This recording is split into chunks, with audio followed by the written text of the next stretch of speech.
यवतमाळच्या राळेगाव तालुक्यात 6 महिन्यात तब्बल 34 महिन्यात मुली गायब झाल्याची धक्कादायक माहिती समोर आली आहे. गायब झालेल्या मुलींची मानवी तस्करी केली जात असल्याची माहिती आहे. यात एक मुलगी आणि एक प्रियकर त्यांची कथित ऑडिओ क्लिप समोर आली आहे. या प्रकरणात मुख्य आरोपी हा राळेगाव मधील मजहर कुरेशी असल्याचा दावा करण्यात आलाय.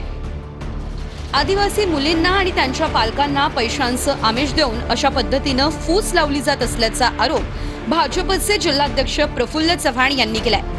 यात लव जिहाद, धर्मांतर असा अँगलही असू शकतो. याची चौकशी करण्यात यावी ही मागणी प्रफुल्ल चव्हाण यांनी केली आहे. छोट्या छोट्या अल्पवयीन मुलींचं या बाबतीमध्ये मानव तस्करी करणं, त्यांचं जबरीनं लग्न लावून देणं हे अतिशय गंभीर बाब आहे. 4-5 दिवसा अगोदर आमच्या हाती एक ऑडिओ क्लिप आली. ती ऑडिओ क्लिप म्हणजे एक महिला जी त्या सिंडिकेटचा पार्ट आहे, तिची मुलगी आणि तिचा प्रियकर ते बोलतानाची ती ऑडिओ क्लिप आहे. ती ऑडिओ क्लिप अतिशय गंभीर आहे. त्यातला संवाद आपलं मन हेलावून टाकणार आहे. आणि रातोरात आम्ही एका मुलीला याच्यातून वाचविलं.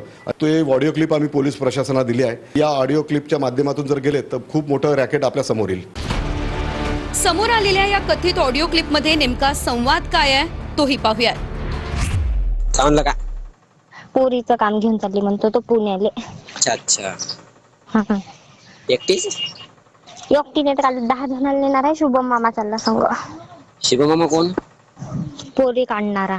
अच्छा. कुठं कुठचा? आपल्याच गावातला आहे. हे इकडं राहते फुकटनगर मध्ये. अच्छा अच्छा.